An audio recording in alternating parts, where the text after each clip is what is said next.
अब हम बात करते हैं इंसेक्टिसाइड, हर्बिसाइड एंड फर्टिलाइजर्स की। अब ये जो तीनों चीजें होती हैं ये बेसिकली वो केमिकल्स होते हैं जो कि क्रॉप्स के ड्यूरिंग द क्रॉप्स ग्रोथ हम लोग यूज करते हैं और इनको हम लोग एग्रो केमिकल्स भी कहते हैं। यानी जब प्लांट्स जो होता है वो हम मोनोक्रॉप्स यूज करते हैं, यानी कि हमने एक बहुत एरिया पे एक सिंगल क्रॉप या सिंगल प्लांट को ग्रो करवाना होता है,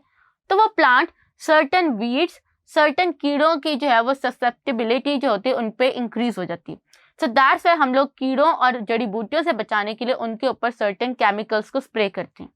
अब वो जो केमिकल्स होते हैं वो हमारे फूड के अंदर भी जो है वो शामिल हो जाते हैं, और जब इन फूड को, इस कंटेमिनेटेड फूड को जो है वो ह्यूमंस या एनिमल्स खाएंगे तो उनकी बॉडी में वो केमिकल्स जाके सर्टेन रिएक्शन या प्रॉब्लम्स क्रिएट करेंगे, और उनमें जो सबसे ज़्यादा मुतासिर होते हैं वो हमारे बच्चे, प्रेग्नेंट लेडीज और जो है वो एडल्ट होते हैं। तो इसीलिए आप लोगों ने एक कॉन्सेप्ट सुना होगा आजकल जो बहुत तेज़ी से वर्ल्ड के अंदर पॉपुलर हो है, उसको हम लोग कहते हैं ऑर्गेनिक फार्मिंग।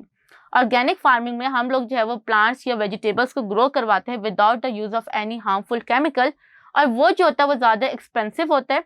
टाइम टेकिंग तो होता है, लेकिन वो जो फूड होती है वो प्योर होती है, वो हेल्दी होती है for the women, for the children, for the man. So that's why ये जो केमिकल्स होते हैं ये आपकी बॉडी के अंदर जाके सर्टेन रिएक्शंस कॉज करते हैं, आपकी बॉडी के अंदर जो है वो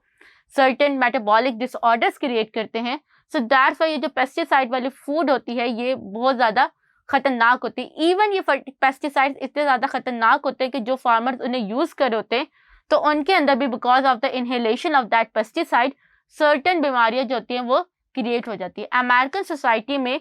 हर पेस्टिसाइड को जो है वो फार्मर्स को यूज़ करने की परमिशन नहीं मिली हुई होती, बल्कि उनके पास एक प्रॉपर मॉनिटरिंग ऑर्गेनाइजेशन होती है जो कि इस चीज़ को ध्यान रखती है कि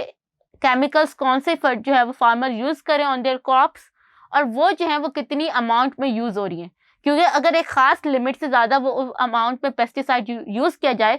तो वो प्लांट और वो जो फूड होती है वो टॉक्सिक हो जाती है for the humans, for the animals as well. उसके बाद हम बात करते हैं फर्टिलाइजर की। हमने पढ़ा था कि जो न्यूट्रिएंट्स होते हैं वो सॉइल के अंदर खुद से एक सर्टेन नेचुरल साइकिल के थ्रू अपने आप को वो रिकवर होते हैं, जैसे नाइट्रोजन साइकिल, फॉस्फोरस साइकिल। लेकिन जब ह्यूमंस जो होता है वो लिमिट से ज़्यादा सॉइल के अंदर प्लांट्स की ग्रोथ करवाता है तो वो जो है वो growth over exploitation of that soil, उसके अंदर जो होता है वो न्यूट्रिशन की कमी हो जाती है, और फिर उस न्यूट्रिशन को ह्यूमन आर्टिफिशियल तरीके से पूरा करता है by using the chemical fertilisers.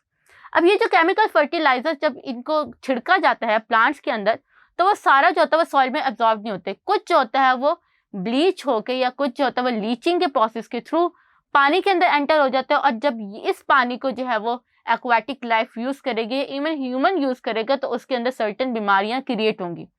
फिर क्योंकि इन फर्टिलाइजर में फॉस्फेट बहुत ज़्यादा होते हैं तो अगेन अगर ये फॉस्फेट वाला फर्टिलाइजर पानी के अंदर डिसॉल्व हो जाएगा तो पानी के अंदर वही एल्गा ब्लूम जैसी प्रॉब्लम्स जो है वो क्रिएट कर देगा। सो दैट्स वाई ये जो पेस्टिसाइड्स और इंसेक्टिसाइड या हर्बिसाइड्स है, हर तरह का केमिकल